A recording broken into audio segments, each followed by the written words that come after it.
Feel a little less merry and bright. Well, that's because many of us are coming down from the holiday high, which can sometimes lead to something called the post-holiday blues. According to the National Alliance on Mental Illness, 64% of people experience depression around this time. Joining us now is psychologist Kelli Rugless. Kelli, it's good to see you. A lot of us are back to work right now, and it's not unusual after happy times to feel a little bummed out. But talk to us a bit more about what causes some people to get what we're calling the post-holiday blues. Sure. So there's not a ton of data about this, but the consensus is that there's both a biological cause and a psychological cause. So the biological cause has to do with the abrupt dip in adrenaline that happens after intense emotional or stressful events, and that's almost exactly what the holidays are. And having that steep drop-off is really responsible for, some of the symptoms that we might feel, which feel very similar to anxiety and depression. The psychological causes are a little interesting. They're related to a little trick that our brain does on us, and that trick is called the contrast effect. And what that is when our judgment of an event changes based on what it's being compared to. So an example would be a very normal, beautiful, fun day on April 3rd is all of a sudden a very boring, stressful, sad, depressing day on December 26th. Not because it's that different, but because it's being compared to a very different day that preceded it.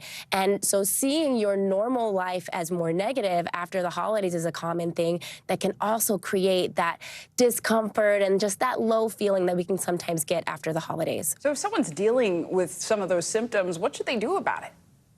So first off, the symptoms of these things in theory are short-lived, right? What makes this post-holiday blues instead of clinical depression or anxiety is that they're short-lived. But in the meantime, here's a few things you can do. Number one is preventatively, you can plan for it. So instead of scheduling your vacation to abruptly end and then immediately go back into work, you can put in some buffer time on your vacation. Put in a couple days for you to just transition back into your regular life before getting into work.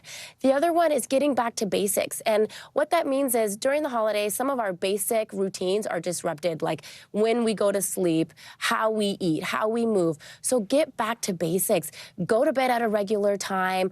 Go to the grocery store and get the foods that you love and that are balanced. And try to get outside and get some movement going, because if you can get your basic routine back in order, that will go a long way towards making you feel a lot better.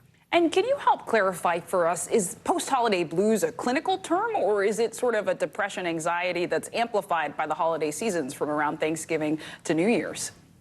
Yeah, it's definitely not a clinical term, but it is a very real experience. Post-holiday blues is literally just that tough transition from all the excitement of the holidays back into our regular everyday life. But it has real symptoms like difficulty sleeping, low energy, increased irritability, difficulty concentrating, and anxiety. So it's got very real symptoms that deserve attention and should be addressed, but it is different from clinical anxiety and depression. So to that end, when might these feelings of sadness and depression be a sign of something more serious? And if it is, what can people do?